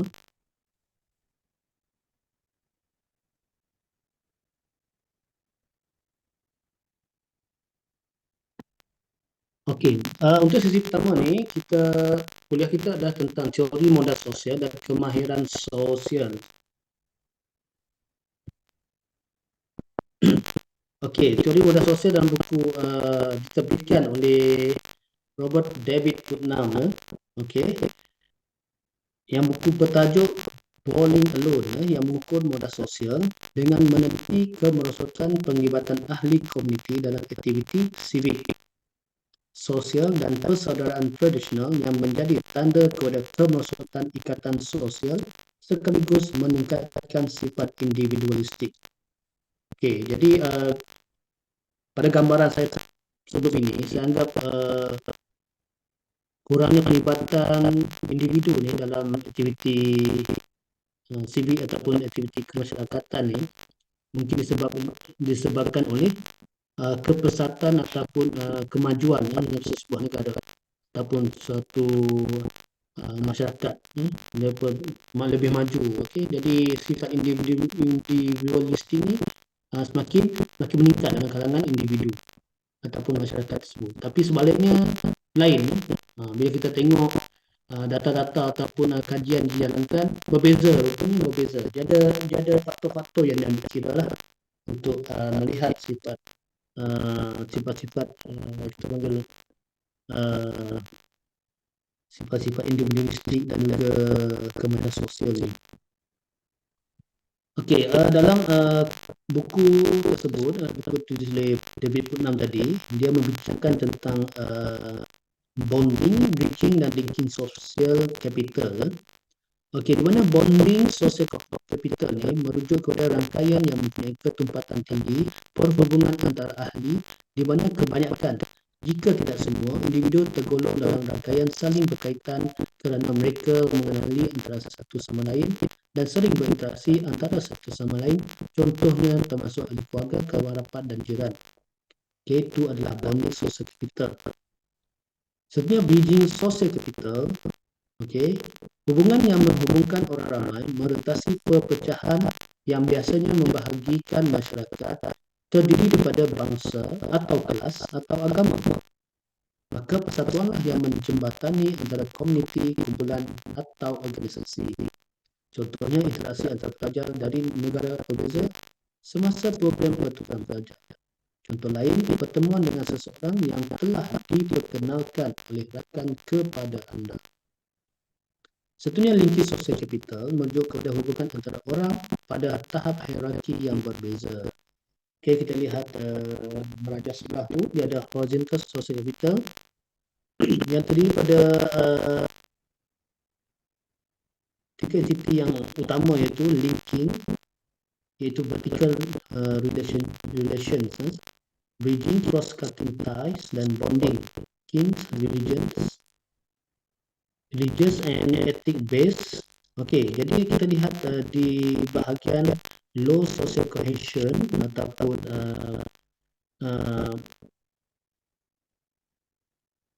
tahap yang rendah dalam penyatuan sosial ni, termasuk inclusion, oppression, authoritarian, inequity, corrupt, inefficient birokrasi, closed society. Itu di bawah ada social cohesion lah. Manakala high social cohesion atau penyatuan yang tinggi dalam sistem sosial, termasuklah inclusion, rule of law, democratic access and equality of opportunity, efficient, non-corrupt birokrasi. Itu kita lihat high social cohesion ataupun penyatuan sosial yang tahap yang tinggi. Kita lihat memahami konsep modal sosial.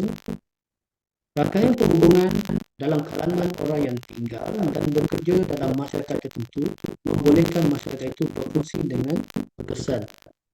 Melibatkan fungsi berkesan kumpulan sosial melalui hubungan interpersonal, rasa identiti bersama, pemahaman bersama, norma bersama, nilai bersama, kepercayaan dan kerjasama, serta timbal balik.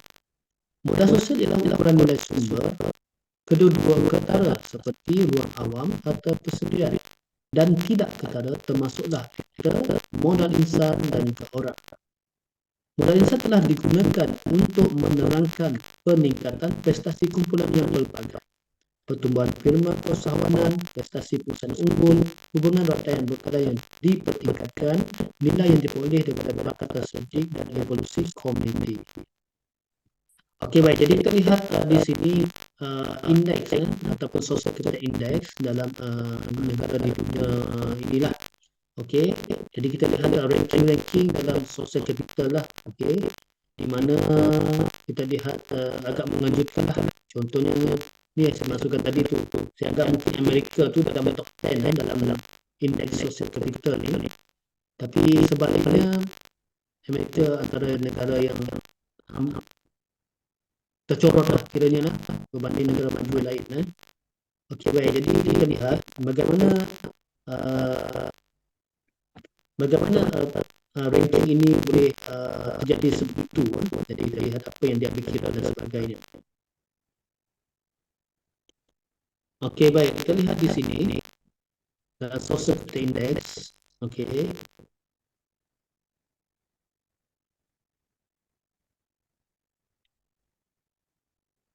Kita lihat the social capital of a nation is the sum of social stability and the well-being perceived of the entire population. Social capital generates social cohesion and certain of level of consensus, which in turn deliver a stable environment for the economy and prevent the natural resources from being overexploited. Ini yang termasuklah. Antara yang kira beberapa faktor ataupun faktor tertentu. In addition, the local historical and cultural influences, the social consensus, in a society is affected by several factors.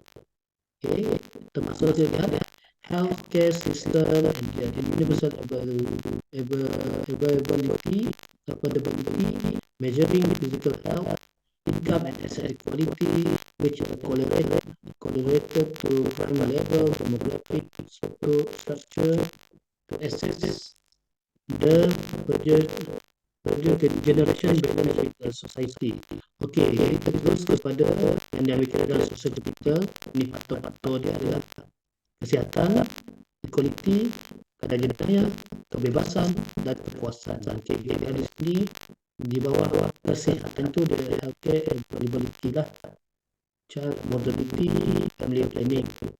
Equality maksudnya income equality, resource equality, gender equality, crime, violent crime, prison population, freedom, press freedom, human rights, violent conflict, certification, individual happiness, society rate, public service certification.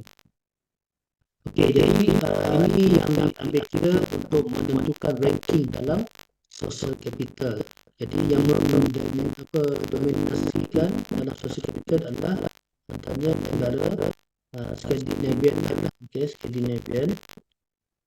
Okey. Kita lihat kat sini the nation north ataupun particularly Scandinavia are significantly ahead of countries in the south, particularly Africa and Central Asia. Okey, kita lihat ini adalah skor. Okey, ranking 23. Okay, the social capital index is topped by Finland, Iceland, Norway, Sweden, also in the top 10 list, Denmark, Malta. The top 30 of the social capital sub-index is dominated by Western Europe countries and the Baltics, except actually Japan, South Korea, and America. Ini adalah negara Asia lah. Okey, negara Bapak pun sangat baguslah dari ranking social index mereka lah. Okey, kita lihat di USA. Okey, due to comparable high crime rate, low availability of health service, and rising inequality is ranked 89. Just like Tajikistan atau Tunisia. Okey, jadi teruklah USA punya ranking lah. Kelemahan US ini sebab kadar jenayah yang tinggi. Okey, kadar availability dia rendah, dari segi perkhidmatan kesihatan dan juga peningkatan dari segi kesenjangan ataupun tahap ekonomi mereka, tahap sosial mereka dalam masyarakat lah. Okay, itu yang menyebabkan Amerika Serikat ni walaupun dikatakan kalau paling maju kononnya, okey, paling maju, tapi dari segi sudut lain dia lihat kualiti rakyat agak rendah lah. Okay, boleh kita katakan sosial kapital ni agak rendah berbanding negara Finland. Okey, negara Finland ni kalau tinggi, kita nak lihat Finland punya sistem pendidikan, sistem sosial, terutamanya penjagaan tanah tu, tempoh bekerja dia pendek, kalau tak salah 4 hari tu tempoh bekerja lain semua. Ada yang bekerja di rumah dan sebagainya, ya. Cuma sekarang ni kita lihat kesan pada COVID-19 itu banyak syarikat telah ke arah kerja daripada rumah. Okey, ada program kontrak je lah. Kalau pada rumah ni kita siapkan kerja kita bereskan anak kita. Namun begitu di Finland memang dia ada tetapkan dah. Okey, masa dengan anak lebih banyak masa yang berkualiti untuk keluarga dan sebagainya. Jadi itu mungkin salah satu penyumbang tahap kebahagiaan penduduk di Finland dan Iceland dan negara seperti Norway, Sweden dan Scandinavia lah. Okey, manakala Slovenia, Estonia dan juga lagi negara ini adalah negara Baltik lah. Armenia mungkin negara Baltik, iaitu negara di barat Eropa, negara Baltik. Okey, terbagi kita dengan guru bersama, contohnya di Bosnia, di Serbia, okey, negara Baltik, Croatia. Namun itu dari segi ranking mereka agak baguslah dalam curriculum ini teks ni. Okey, baik kita teruskan kepada topik seterusnya. Kita tengok Malaysia tadi. Malaysia tadi rating ke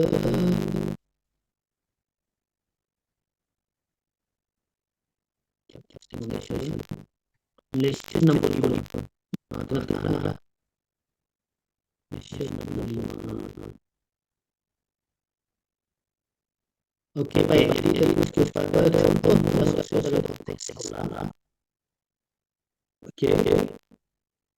Boni sosial kita antara guru dengan guru akan sekerja di sekolah yang sama. Ini boni sosial kita adalah mereka belajar datang dalam kelas yang sama, pasukan sukan yang sama, belajar yang sama.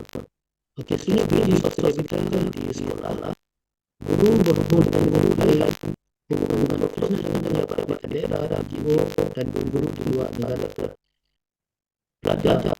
Okey. Rakan dalam kelas yang lain-lain, pasukan sukan yang berbeza, berjalan kelab dan persatuan. Maksudnya nanti sosial kita di sekolah, guru menjadi jaringan dengan pengusaha dasar di kementerian, anak-anak pelajar dia mengadakan jaringan dengan mahasiswa dan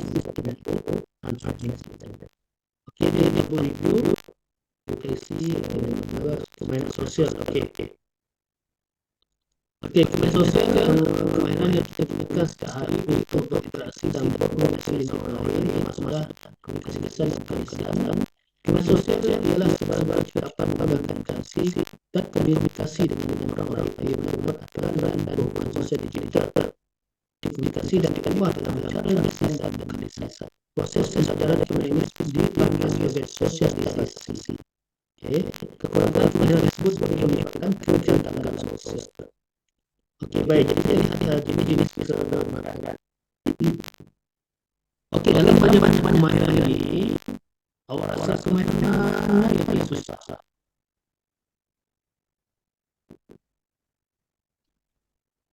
Kalau mana yang kamu rasa paling susah? Kemahiran di bahasa, Kemahiran membuat keputusan. okey. Kenapa awak kata permainan susah? Sebab dia variety. Kalau keputusan tu memang tentang benda yang memberi impact besar dalam kehidupan. Okey. Jadi susah lah nak buat keputusan tu. Okey. Contoh situasi apa situasi? Contoh situasi yang pernah dapat pengalaman saya sendiri sebelum ni untuk memilih kerja. Jawatan yang saya terima dalam dua company yang berbeza. So saya buat keputusan yang saya tak lah sebab dia akan memberi impact long term dalam kehidupan saya. Okey, terima kasih. Okey, okey, yang lain.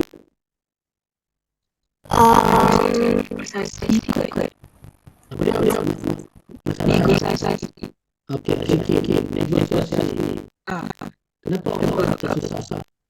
Sebab saya buat keputusan, saya nak kekal dengan keputusan saya. Tapi kalau macam orang yang saya tunjuk minta macam negosiasi minta something, saya macam akan fikir balik apa je yang saya nak suruh dia offer pada saya, apa yang saya nak buka dengan apa yang dia nak offer saya sendiri. Setelah Mereka win-win situation lah. macam mana dapat win-win situation, cara lain daripada cara yang first saya post kat dia. Okey, terima kasih. Lain? Pada saya mungkin kemahiran dalam kumpulan lancir tu. Okey, kenapa? Sebab kalau kebetulan ni kita ni semua daripada background yang lain. Okay, so contohlah ada apa-apa satu perkara yang kita nak buat, mungkin ada setengah yang boleh memberikan kesan yang baik ataupun sebaliknya macam itulah cabaran adalah untuk kita bekerja sama dengan baik itu. Okey, mana jelas. Okey, baik. Bagi saya, bagi saya kemahiran keputusan tu paling susah. Okey. Tapi bagi individu lah saya kemahiran keputusan sebab mungkin sebelum kita ada dalam saya ketua dalam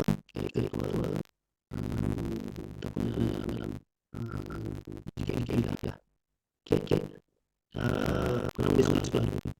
Bila kita dalam tempat ini mula-mula bukan ataupun bagi sini bukan pelajaran dalam bidang yang tersebut, bidang sosial, bidang profesional, bidang sains matematik. Okey, namun bila kita akan berdepan dengan otak-otak lain, bila program kita akan berjumpa dengan otak lainnya. Otak itu masalah kita dan orang dalam sekolah, termasuk guru-guru yang jelas jadi perempuan ramai yang membuat ini. Okey. Kalau kita buat satu-satu umpama tidak dahului dia punya pandangan mereka ataupun pandangan mereka akan bising-bising membangkang bising-bising. Okey. Jadi mungkin saya bilang saya agak lain. Saya cuba lagi dan saya tegaskan sebagai keputusan ini. Namun itu kita ambil pandangan mereka dan buat keputusan mereka. Keputusan sendiri, keputusan pandangan tersebut. Okey, jadi bila buat keputusan kita kena dari banyak benda sisi contohnya program tersebut mungkin tidak lagi beberapa orang pihak pihak ini ada pihak yang dibagi menambah suatu perkara. Okey, itu antara keputusan yang biasa membuat satu perkara dalam situasi tertentu. Okey. Jadi ada kita tahu komunikasi ini mudah dengan negosiasi apapun.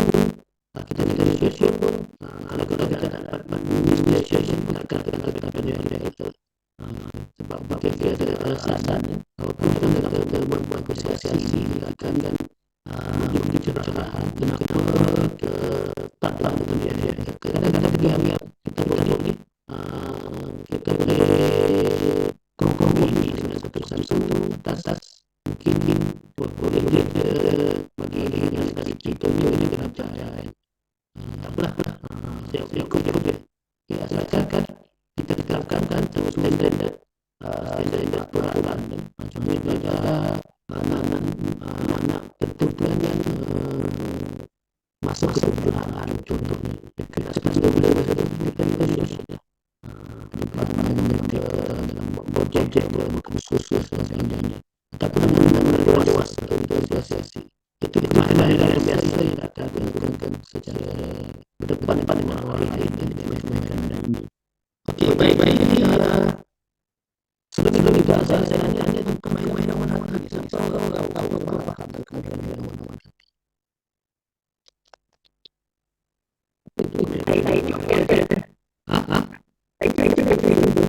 Apa dia?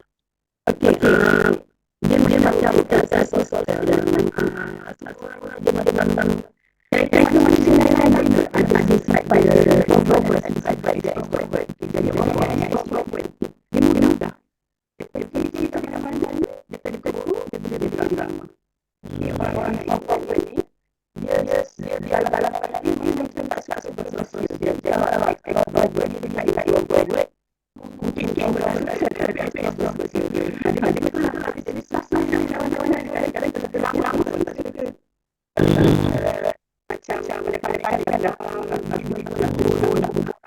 dia mungkin surprise dia tak setuju susah sikit. Okey, terima kasih Abang. Okey, boleh ditayangkan main-main lawan hari ini. Soalan yang kita anggap sebagai karismatik, karisma. Doktor maksudnya macam dia berkesan menarik ke doktor? Karisma Menarik perjalanan Okey, karisma ni kalau masuk banyak dari segi karisma ni. Kita tengok penampilan dia pun, penampilan dari segi percakapan, dari segi bahasa dia gunakan, okey, tenden yang bayan, okey, itu dia kadang-kadang kita tengok dari segi ras keluarga pun, kita tak biasa orang yang bila dia bercakap, bila dia dah bercakap, budak-budak ni kita belajar dia sekolah kan. Biasa dia bercakap tentang sesuatu, dia tu yang kata lagi. Betul ni. Jadi itu mungkin pengambil dalam sama sama mungkin dia ada orang tak ada akses kemahiran lain ni, kemahiran mengawi dia ada sebab kita tertarik dengan dia dan mudah-mudah kita tertarik dengan orang-orang tersebut itu menjadi kemahiran awal kita.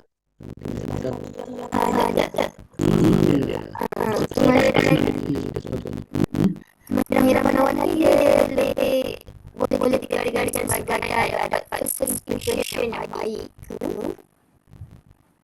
Boleh jadi mungkin dia tak semestinya kena tengok skill saya lawan tak mungkin kita tengok dari cantik dia kaca bukan maksudnya itu sebenarnya bukan maksudnya dari segi perwawakan dari perwawakan dan juga dari segi penyampaian segi komunikasi itu benar lebih kepada saya lah lebih kepada karisma lah yang awal-awal ini karisma ya. Orang yang karisma ni dia tak perlu cakap banyak pun sekali dia cakap orang macam wow. Betul. Ada betul. Dia betul kita tentang pelajaran ni kita nak kena dia ni kita bagi pandangan dia di sekolah. Dia kata buku kan tak ada isi sebenarnya. Kau mungkin ada segi buku di ajar bagaimana cara berdepan dengan orang dewasa dari segi apa cara dia komunikasi kan. Ya doktor, saya dulu pernah 3 bulan dia ada pandangan student yang macam dia pembawa dia lebih matang daripada kawan-kawan lain. Jadi cara-cara dia pembawa dia lah nampak jujur walaupun dia adalah lalu ramai dalam kelas tu. Yang tapi doktor kadang-kadang dia jawab soalan bila kata tugas beberapa bulan kan kematangan dia dalam fikir dia cara dia personality dia mengkaitkan ayat juga dengan role dia mungkin upbringing dia lah cara dia dibesarkan tu macam tu. Okey, betul lah. Saya rasa pun sama juga lah. Okey, cuma macam kata kemahiran dia lawan-lawan hari ini mungkin dapat kejayaan orang lain. Jadi itulah dia kemahiran tu boleh juga dia ada kemahiran lain iaitu kemahiran tadi kemahiran orang lain. Jadi kita dapat percaya kita dia boleh meyakinkan kita dan kita tertarik lah, bukan macam tu lah. Tak kisahlah dia lelaki ke perempuan ke, dari segi penampilan, dari segi itulah pandangan saya tadi dia karisma, seorang yang berkarisma. Okey, baik. Jadi dalam kemahiran-kemahiran ini, okey, kemahiran berbahasa, contohnya kita ada bahasa, menguasai bahasa-bahasa lain seperti bahasa Melayu ke, bahasa bahasa Inggeris ke, kita boleh berbahasa etnik. Contohnya kita posting di Sabah ataupun Sarawak, kita cepat belajar tentang bahasa etnik tersebut. Contoh bahasa Iban kan, kita cepat belajar. Jadi itu satu satu kelebihan lah. Okay? Ataupun boleh cakap bahasa Melayu Sarawak ke, ataupun boleh cakap bahasa Kedaton Zuzun ke, ataupun kita boleh bercakap dalam bahasa orang asli. Kita menjadi kuasaan orang asli. Itu adalah kelebihan dalam kemahiran berbahasa. Kemahiran berbudi bahasa boleh kita lihat dari segi percakapan, dari segi tingkah laku kita. Okey.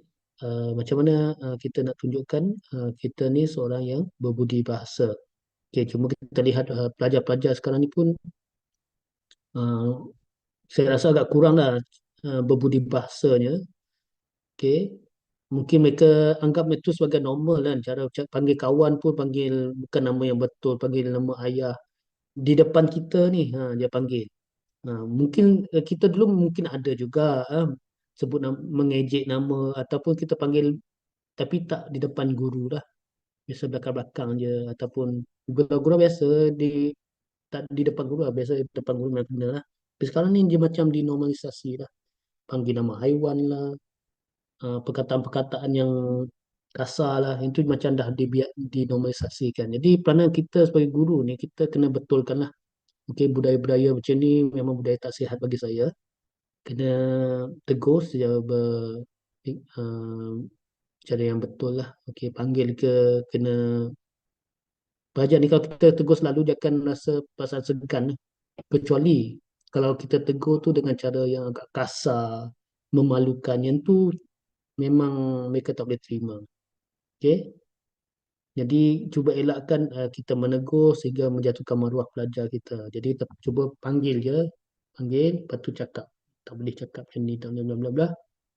Okey. Jika masih berterusan, kita ambil tindakan lain lah. Ada saluran yang betul. Kita rujuk kepada kaunseling ataupun guru disiplin pun boleh.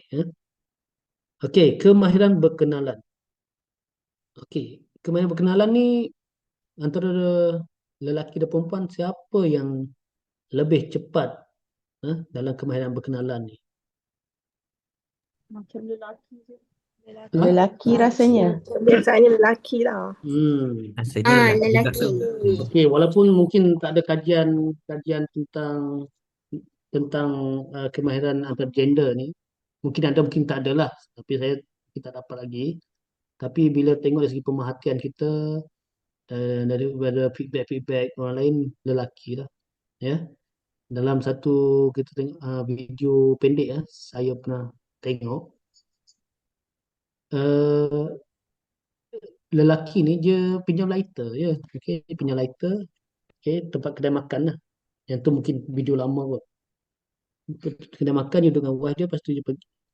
Dia pergi, lepas tu nak beli makanan, lepas tu dia nak merokok, lepas tu tak ada lighter. Dia pergi pinjam uh, kepada satu kelompok lelaki yang lain ni. Tempat meja yang berbeza lah. Lepas tu dia duduk situ, lepas tu dia punya letter, pinjam-pinjam dia sembang, lepas tu dia duduk situ. Lepas tu menyembang. Akhirnya dia mesra lah sampai gelak, ketawa dan sebagainya. Lepas tu dia jemput lah yang laki-laki ni pergi rumah dia, ada kenduri kesyukuran. Lebih kurang macam tu lah cerita dia. Jemput. Yang lain lelaki 5-6 orang ni dia setuju lah nak pergi rumah brother ni. Lepas tu dia balik. Lepas tu dia maklum kepada isteri dia. Dia maklum kepada isteri dia, tadi dia jemput kawan dia tu. Nanti confirm lah dalam 5-6 orang tu dia akan datang lah untuk kedua esok. Macam tu lah ceritanya. Bila bila bila apa? Bila isteri tanya siapa kawan tu? Kawan tadi saya jumpa dekat ni, kawan saya, dia kata dekat kedai makan ya. Saya tapau makanan ni, saya pinjam lah lighter sekejap. Lepas tu ni kawan saya lah. Lepas tu wife tanya, siapa kawan awak? Siapa nama dia? Tu wife tak, mungkin dah wife dia kenal kan. nama-nama yang mungkin kawan-kawannya biasa, yang dia yang suami dia lepak ke dan sebagainya. Dalam dia kata, alamak, dia kata dia lupa tanya nama. Di situ pun dah menggambarkan dah lelaki ni mudah lah berkenalan, mudah bercampur. Dia tak ada protokol-protokol tertentu. Kalau perempuan ni mungkin dari segi apa yang saya dapat feedback juga daripada pelajar-pelajar daripada saya ni, ada yang kata perempuan susah sikit, takut tak biasa, tak tahu nak cakap apa, permulaan permulaan ayat apa. Ha. Macam lelaki sedang naik motor ni dekat traffic light pun dah boleh berkawan di situ ataupun dah boleh boleh lepak lepas tu kan. Tanya, motor lawa lah, spek baru ke, lalu sembang-sembang, lepas tu ajak lepak pergi minum kan. Tak siapa-siapa pun dia ajak lepak, kita pun tak tahu. Macam tu lah perumpamaannya. Kalau perempuan ni, ada tak yang boleh bagi pandangan sikit? Kenapa susah sangat? Saya rasa sebab perempuan ni dia selalu overthinking. Okey, Contohnya overthinking. Okey, good. kalau macam kita, contohlah tegur. Kita nak tegur kawan sebelah, tapi kita macam fikir, kalau saya tegur dia, dia okey ke tak ke? Saya ni terlalu banyak cakap ataupun alamak, saya punya make up okey ke? Macam tu lah. Hmm. Okey. Lain? Ada tak? Mungkin ego sikit. Ego tu ada, jadi macam nak tegur tu macam susah lah nak dia nak cakap dengan aku. Macam dia ni karakter dia macam mana, macam fikir dulu. Okey, maksudnya kita tengok orang tu dulu lah. Saya setuju dengan yang tadi tu. Dia kata banyak overthinking yang macam muka aku okey ke, tudung aku okey ke. Dia lebih kepada macam tu. So end up dia tak mulakan. Malu tak tu? Malu? Malu nak tegur. Okey, baik. Mungkinlah tadi saya kata mungkin adalah banyak protokol lah. Fikir kena sebab tu kena cantik dulu baru tegur orang ke, kena make up dulu ke. Okay, banyak benda yang terfikir kan. Itu watak semula jadilah. Saya rasa kot. Kalau lelaki ni rendah je cakap. Kadang-kadang mungkin satu hal, mungkin kita lihat orang ni terlalu mesra. Contohlah perempuan. Tiba-tiba mesra sembang kita. Kita pula, orang tu okey je, normal je. Dan dia memang macam tu. Jenis yang mesra. Kita ni pula fikir lain. Orang ni betul ke tak betul ni? Macam tu pula kan. Jadi tak jadilah kita punya sesi perkenalan tu tadi. Orang tu mungkin dia nak approach, mungkin cara dia bercakap terlalu mesra, macam orang kenal lama kan. Tapi yang perempuan yang kita nak approach tu dia macam perempuan ni betul ke tak dia ni?